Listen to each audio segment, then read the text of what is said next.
berbicara tentang Pondok Sidogiri. Dulu ketika awal mula mondok di pesantren Sidogiri, gimana awal mulanya? Apakah memang ada keinginan atau dulu tahu kalau ada Pondok Sidogiri seperti apa atau gimana? Baik.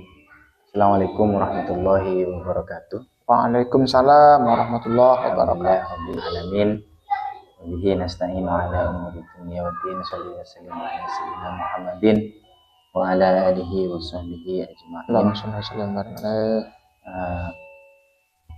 Sebelum kita membahas tentang saya kenapa mondok Sidogiri. Pertama mula saya mondok di Sidogiri. Semoga kita termasuk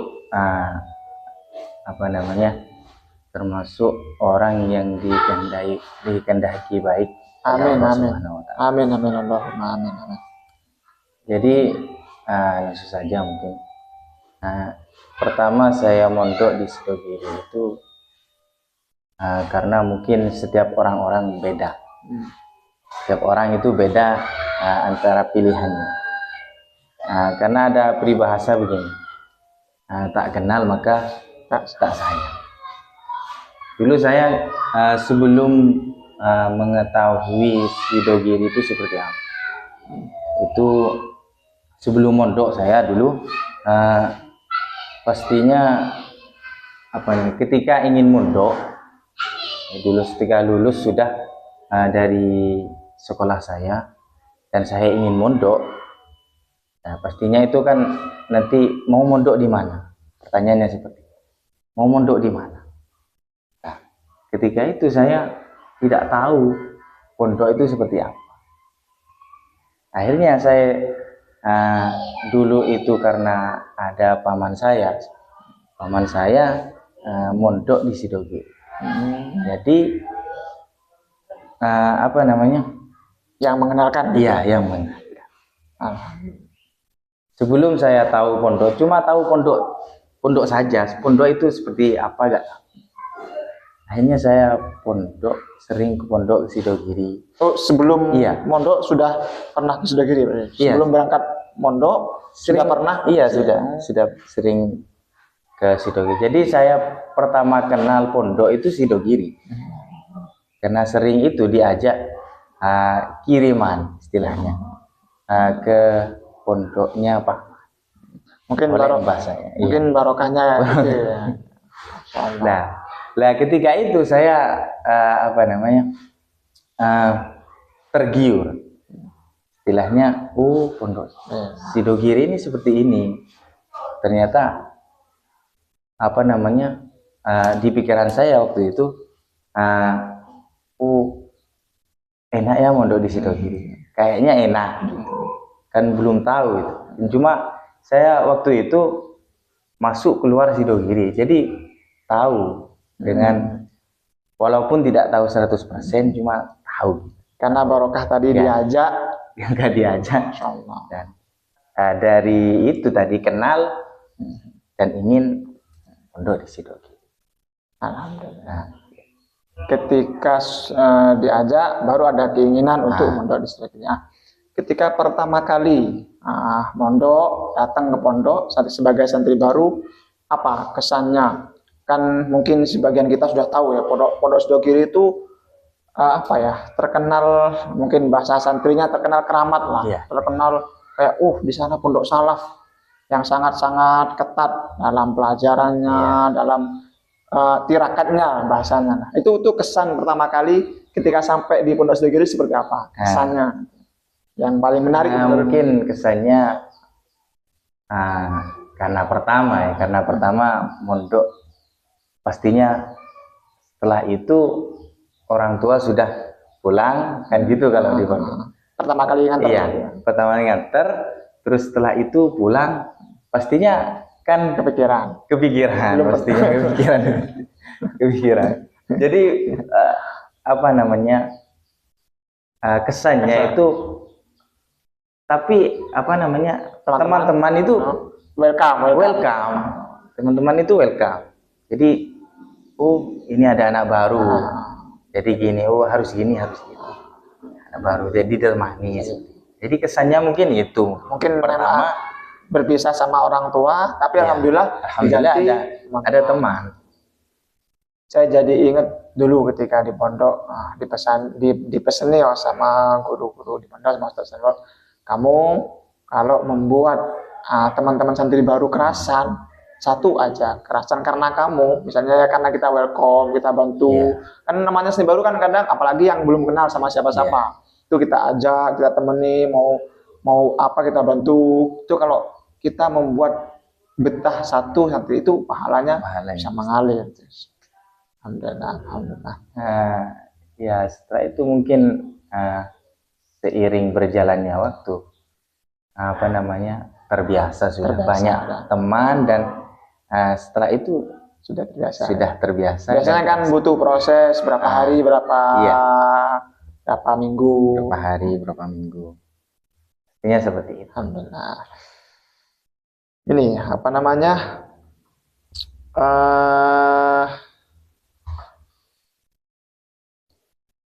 apakah ketika tadi kan sudah betah ya, mungkin butuh berapa seminggu, 2 minggu kerasan. Nah itu ketika sudah mulai beradaptasi, barulah di situ masuk pelajaran. Itu menurut antum gimana? Pelajarannya termasuk yang ketat? Apa memang benar-benar ya memang pelajarannya tinggi, tapi dibimbing step by step? Itu apa? Kan kami yang dari luar ya kan, katanya Sugiro tuh pelajarannya tinggi, banyak yang nggak kerasan karena pelajarannya sangat tinggi. Seperti gimana? Mungkin karena santri baru itu memang kalau di sana, pengalaman saya ketika saya masuk ke sana, memang sudah istilahnya dicekoki, istilahnya sudah dikasih paham lah. Jadi ketat. Kalau pertama itu memang ketat kalau di sana sudah, karena agar nanti setelah setelah menjadi santri agak lama, bukan sudah baru, agak lama, itu sudah terbiasa dengan apa yang sudah dianukan pondok tadi. Jadi bisa dibilang ketat ya, dalam segi prosedur. Tapi biasanya ya kalau ya ketika sudah terbiasa, itu baru nanti timbul rasa suka, rasa senang, mutolaah. Itu proses seperti itu yang antum alami seperti apa? Apakah ketika kita bisa mencintai satu pelajaran itu karena pelajarannya, atau faktor ustadz atau faktor kiai atau guru-guru itu seperti apa? Kan butuh, nggak semua orang yang mempelajari ilmu kadang dia tidak suka atau kadang dia terpaksa, tapi untuk sampai kepada tingkatan senang mutolaah, senang seakan-akan ketika satu hari tidak baca kitab tuh kayak gelisah tuh, itu prosesnya seperti apa? Apakah mungkin faktor gurunya juga, faktor lingkungan juga, atau seperti apa? Bisa dikatakan itu sudah dari guru juga bisa. Dari anaknya juga harus itu. Harus kesenangannya apa? Karena setiap anak-anak itu beda. Mungkin senang ada yang pelajaran kitab tauhid.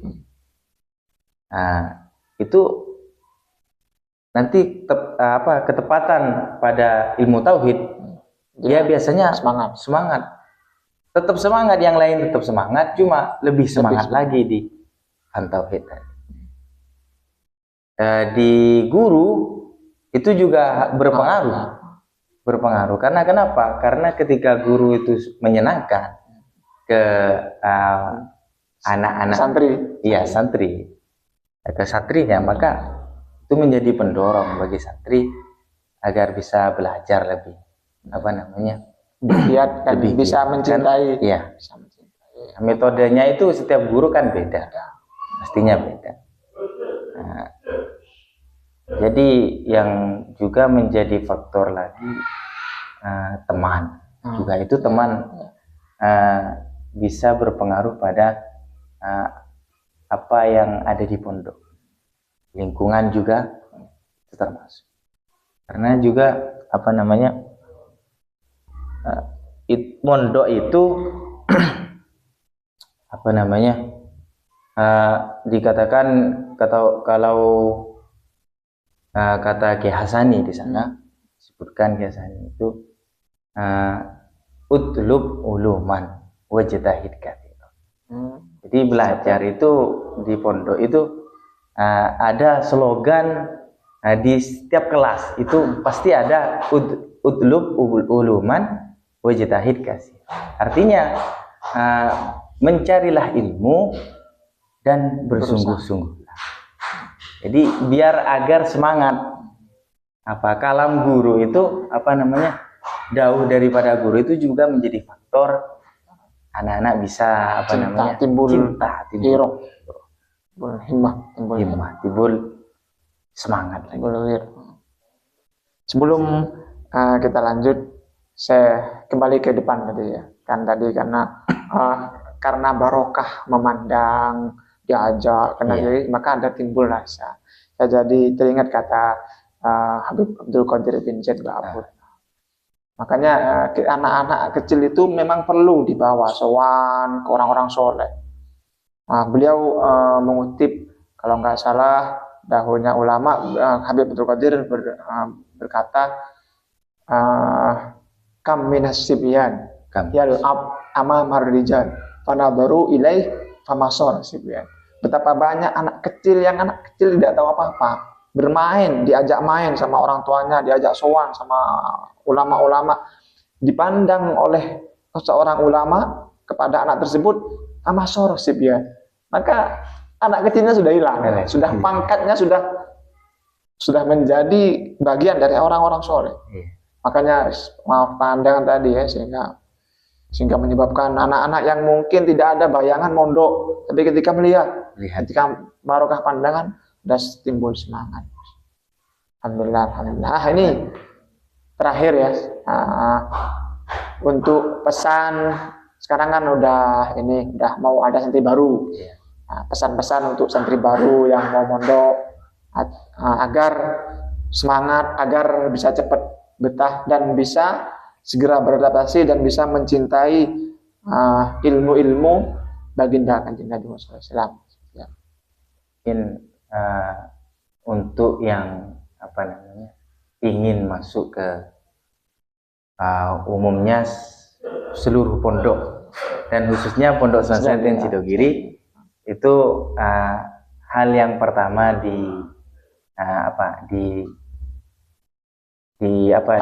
ditancapkan itu adalah niat. Nah, setiap disebutkan bahwasanya innamal a'malu binniyat, innama likulli imri'in ma nawa. Jadi niat itu memang berpengaruh kepada hasilnya nanti. Karena disebutkan juga bahwasanya niatul mukmin khairun min amal. Jadi sebelum kan itu mau berangkat, masih belum ada nyampe, belum mengerjakan, tapi ada niat nanti, makanya itu lebih baik, niatnya itu lebih baik daripada hanya niat saja, itu bisa berpengaruh kepada amal nanti.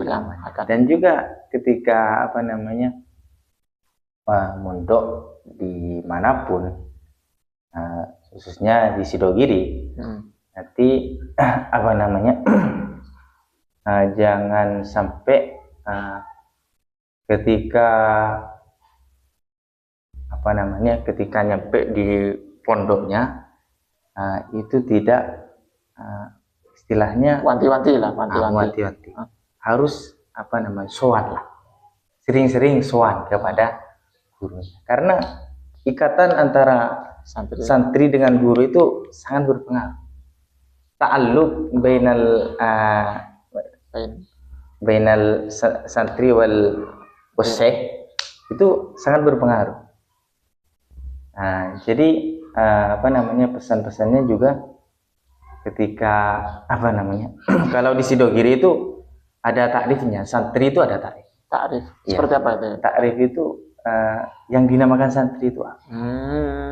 Itu sudah masyhur sebenarnya. Nah, takrif santri itu as-santri, kalau itu kan Ki Hasani ya, yang menakrifkan santri itu Ki Hasani. As-santri huwa bisyahidi halihi huwa may yatasim bihablillahil matin wa yattabi sunnatar rasulillah.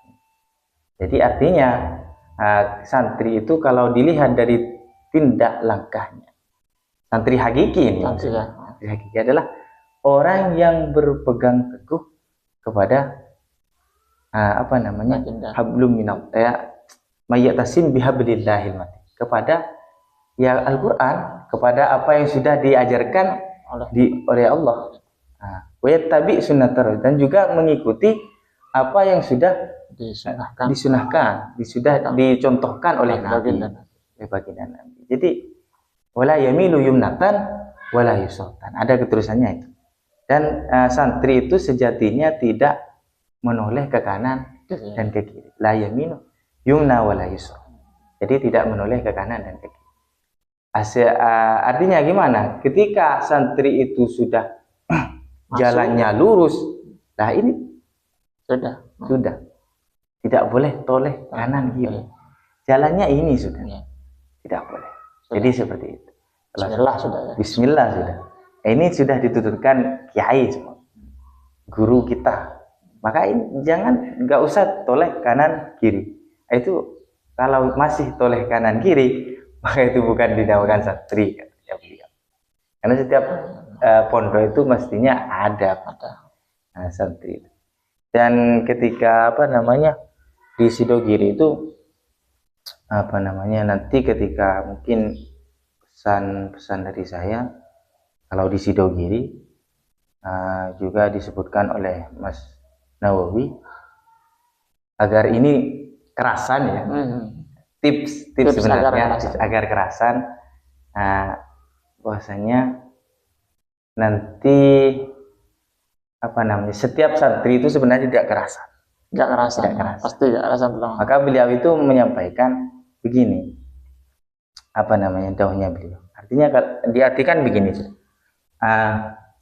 santri yang hebat itu bukan santri yang kerasan, tetapi santri yang berusaha bisa bertahan. Jadi artinya tidak kerasan itu biasa. Sudah pasti. Tapi bagaimana sekiranya kita itu bertahan? Sudah memikirkan apa orang tua, memikirkan itu yang bisa apa namanya mengganggu proses apa namanya bertahan lah. Kiranya kita harus bertahan jadi santri sampai nanti mungkin boyong dan mencapai cita-citanya sesuai apa yang diharapkan. Nah, dan mungkin ya cuma itu.